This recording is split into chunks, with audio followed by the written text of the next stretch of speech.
il faut que le peuple algérien sache ce qui s'est passé, parce que les gens à l'époque étaient vraiment choqués par son assassinat. Et ça fait depuis 19 ans qu'il a été assassiné, mon père. Et les gens demandent toujours, ils veulent savoir la vérité. Moi, j'ai commencé ce travail depuis pas mal d'années. Malheureusement, la justice ne veut pas rouvrir le dossier. Il y a eu de nouveaux éléments. L'arme du crime qui avait disparu, la balle dans le thorax, ça veut dire qu'il y avait un tueur qui était en face, et l'autopsie qui n'a jamais été faite. Donc ce sont 3 éléments nouveaux qui sont venus, et c'était Madame Fatiha Boudiaf qui les a dit à la presse. Il n'y a pas eu de répondant. Ensuite, il y avait un ancien président de la Fédération des enfants de Chouada, des enfants des martyrs de la Révolution, qui a accusé l'Abbé Belkher d'être derrière l'assassinat de mon père, de son vivant. Il était vivant, l'Abbé Belkher. Quelques mois après, comme il n'avait pas répondu à cette accusation, donc j'ai fait une interview à un journal algérien où j'ai voulu le traîner en justice. Donc, pour la première fois, il est sorti de sa réserve et il m'a répondu. Il a répondu beaucoup plus à la journaliste qu'à moi, en disant à un journaliste, c'est pas ça la liberté d'expression, ça veut dire qu'il ne fallait pas interviewer Nasser Boudiaf. Et voilà, ce sont des nouveaux éléments. Et ce qui me chagrine, c'est que la justice n'a pas pris ça en compte.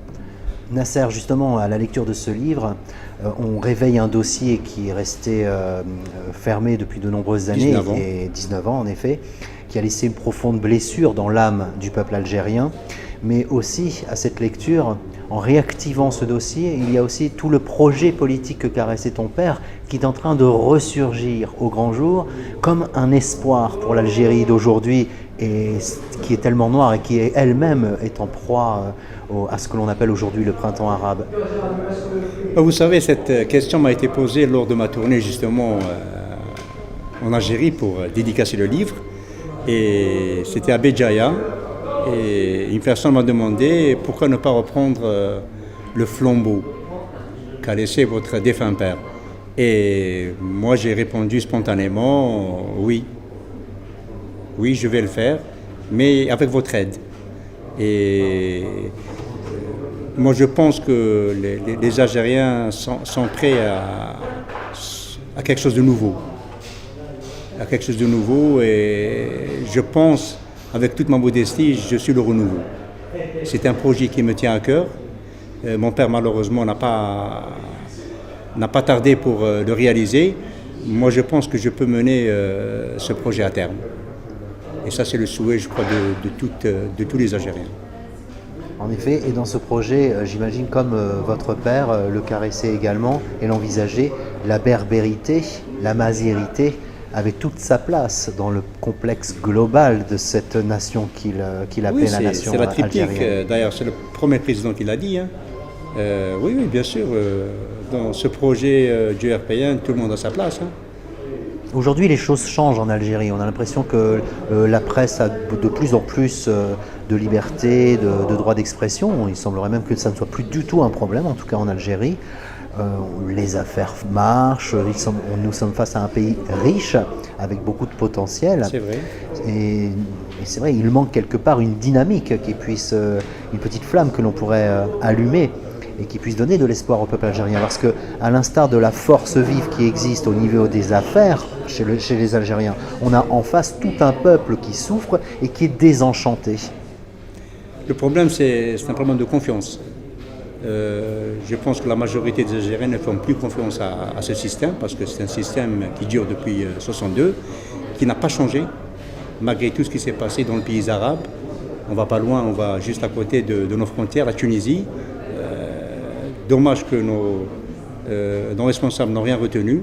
À chaque fois, ils disent aux Algériens, l'Algérie n'est pas la Tunisie. D'accord, elle n'est pas la Tunisie, mais quand même, il faut essayer de s'ouvrir au monde extérieur. Et je pense que tôt ou tard, ils sont obligés d'ouvrir un peu. Bon, après, c'est vrai que La presse, depuis 92, on ne peut pas dire qu'elle est indépendante à 100%, mais elle fait son travail quand même, malgré toutes les difficultés qu'elle a. Voilà, moi je pense que l'Algérie peut être le lion du monde arabe. Nous avons les capacités, nous avons des richesses, nous avons un pays très jeune, il y a 70% d'Algériens qui ont moins de 30 ans, c'est une force, il faut compter sur elle. Il faut essayer de les retenir en Algérie, les jeunes, parce que quand je vois les jeunes traverser la mer, on les appelle les haragas, les brûleurs, c'est honteux pour mon pays, parce que nous avons les capacités, nous avons l'argent, nous sommes un pays très très riche. Maintenant le problème, c'est un problème de changement. Il faut changer les hommes. Ils sont arrivés à un point, depuis 50 ans, leur mission, je crois qu'elle est terminée, c'est fini. Peut-on craindre, je dis craindre parce que le vent qui souffle actuellement sur les pays arabes et que l'on appelle, qui a été initié par la révolution de Jasmin en Tunisie et qu'on appelle maintenant plus généralement le printemps arabe. Donc est-ce qu'on peut craindre ou en tout cas imaginer possible de voir cette tempête également souffler sur l'Algérie, ce vent de révolution? Pas pour l'instant, pas dans les médias. Dans les médias parce qu'il y a de l'argent. Il y a beaucoup d'argent en Algérie, donc on peut calmer les gens. On est en train de donner l'argent à gauche et à droite. C'est de l'argent mal distribué en tous les cas. Mais je ne pense pas dans les médias. Il faut encore un peu de temps. Et justement, est-ce que l'Algérie est capable d'éviter une révolution violente à partir d'un programme profondément démocratique et qui réponde à une attente temporelle aujourd'hui? C'est mon plus grand souhait. Et c'est aussi votre programme? Tout à fait, tout à fait. Vous pouvez expliquer un peu? Vous savez, la stratégie justement d'approche qui pourrait être la vôtre? La stratégie, elle n'est pas facile du tout, parce que c'est des gens qui sont dans le système depuis pas mal d'années. Donc pour les déguerpir, ça va être très très difficile. Moi, ce que je demande, c'est d'ouvrir pour les élections qui vont venir. Les élections, je ne parle pas présidentielles. Moi, j'ai envie de m'engager, sincèrement et honnêtement, pour essayer d'éviter le chaos. Parce que s'il n'y a pas un changement d'ici peu de temps, on va droit au mur. Et la révolution sera plus terrible que chez nos voisins. Donc, moi, mon plus grand souhait, et je pense que s'il veut sortir avec les honneurs Bouteflika, c'est à lui de changer les choses. Il essaie de le faire, mais ce n'est pas facile pour lui. Oui, on voit bien que le système est fortement verrouillé de toutes parts. Tout à fait. Et qu'il y a des forces intérieures qui agissent pour leurs propres intérêts, qui peuvent parfois être même contradictoires entre les entités gouvernantes, entre elles, au sein des affaires. Oui. Mais est-ce que l'on peut craindre, on sait donc que ça va être difficile à cet endroit-là, quelle serait la plus grosse difficulté contre laquelle vous et le programme que vous pourriez soulever, mener, en tout cas porter auprès de la population, quelle serait la plus grosse difficulté que vous seriez amené à rencontrer chez le peuple algérien, chez monsieur tout le monde? Non, chez monsieur tout le monde, je crois que le message est passé déjà, il n'y a pas de problème. Moi, quand j'ai annoncé lors de ma tournée en Algérie pour mon livre, où j'ai annoncé dans la presse que je vais relancer le RPN, les gens étaient très contents. Je reçois des messages jusqu'à aujourd'hui me disant « Vas-y Nasser, il y a des millions qui sont derrière toi et tout », parce que les jeunes ils ne croient plus à ce système, c'est fini. Ce système est à l'agonie, c'est terminé. Donc il faut un renouveau. Et ce renouveau-là ne viendra que par les jeunes, que par des nouvelles têtes propres qui n'ont pas participé dans le système.